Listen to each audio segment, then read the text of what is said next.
Welcome, curious minds, to another deep dive. Today, we're stepping into, well, the really unnerving world of true crime, and specifically one of its most baffling types, the locked room murder. Ah, the classic. Yeah, exactly. This isn't just, about a crime. It's about something that seems to defy logic itself. A scene where the how feels utterly impossible. Completely impossible, on the surface at least. Our story starts with a man named Great Finnegan. Seemed like a regular guy just going about his life until one morning he just vanished from his routine, didn't show up for work. No call. No call, no message, just silence, which was unsettling. So naturally, his colleagues got worried. Yeah, that's not normal. Right, it wasn't like him. So they, driven by worry, they went over to check on him. And what they found at room 308, well, it kicked off a case that completely stumped the entire police department. Room 308. They got to his apartment building, knocked, called out his name, nothing. And the door to room 308 locked. From the inside. From the inside. They had to get the building manager to finally get in. And the scene, it was chilling. There on the floor, face down, still in his pajamas, blue-gray ones, apparently was Great Finnegan, dead. Wow. And the room itself seemed, well, totally undisturbed, like a perfectly sealed box. Windows shut, latched from the inside, no sign of forced entry anywhere. Okay. So immediately, you've got this flood of questions with absolutely no answers. How did this happen? Who could have done it? And maybe the most baffling thing, how did anyone get in or out of what looked like a hermetically sealed space? And it's precisely that seeming impossibility that makes these locked room mysteries so fascinating. Not just in books, but, in real life too. Right. These cases, they aren't just tough for law enforcement. They sort of challenge our basic understanding of what's even possible at a crime scene. They break all the usual rules of entry, exit, the act itself.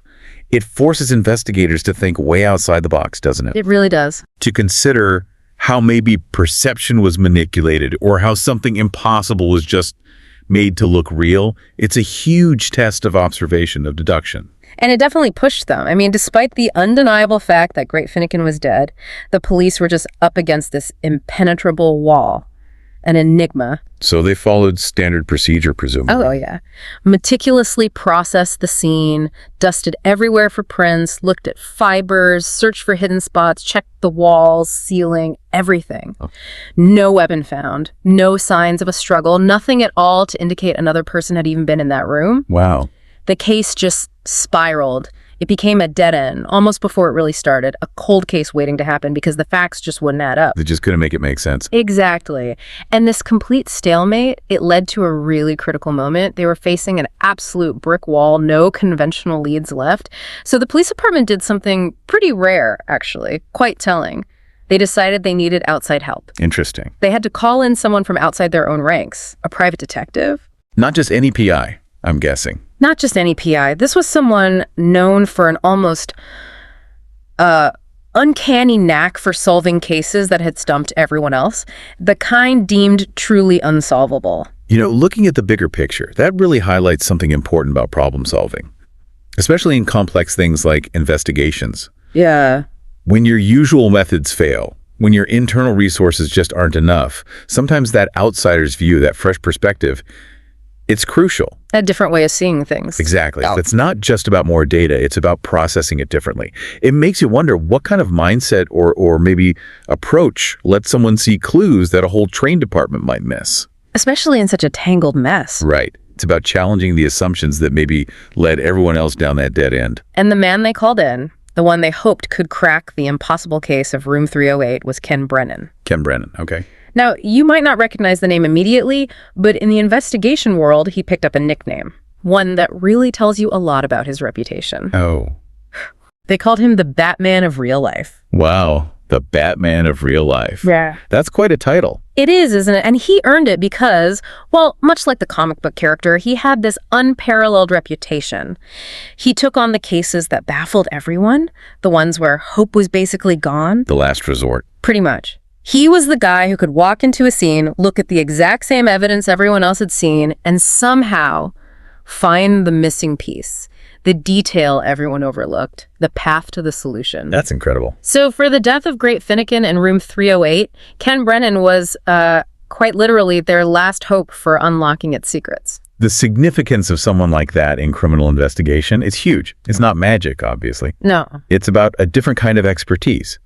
If you connect it to how these kinds of impossible crimes get solved, it really shows the value of, well, unconventional thinking. Thinking differently. Yeah.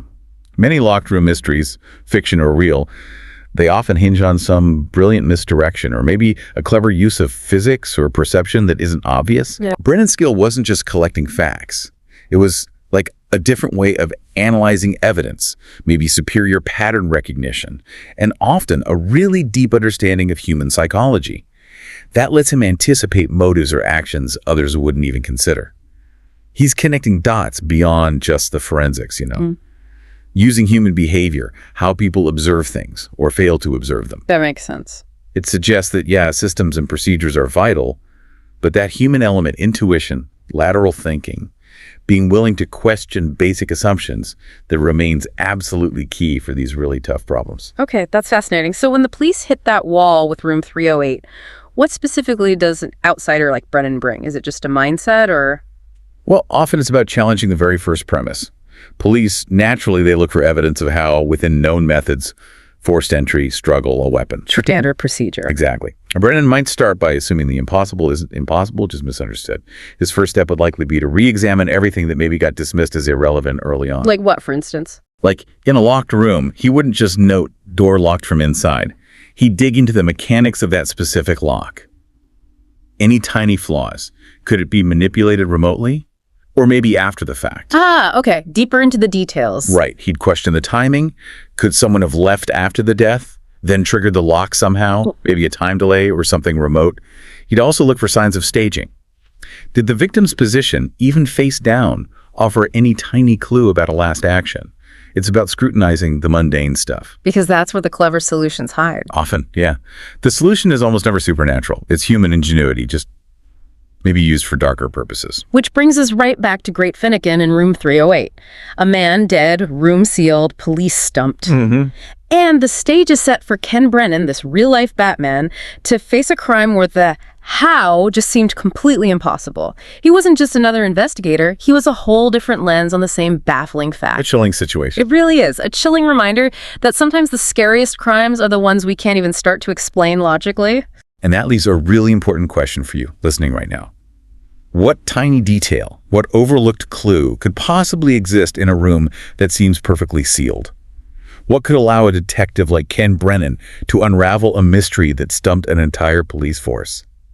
Think about how clever people can be, how they can manipulate situations that seem impenetrable. Yeah. In a case like Room 308, the genius, or the horror, isn't in some impossible act. It's usually in the unseen mechanism, maybe even psychological, that just makes it look impossible. Something to think about, definitely. Thank you for joining us on this deep dive into what is truly an unsettling and perplexing case. I hope it sparks some curiosity. We hope so too. And we hope it encourages you to keep exploring these fascinating, sometimes frightening human stories and the mysteries they leave behind. If you enjoyed this journey into the unknown, please do make sure to like, share, and subscribe to The Deep Dive for more intriguing explorations of complex topics.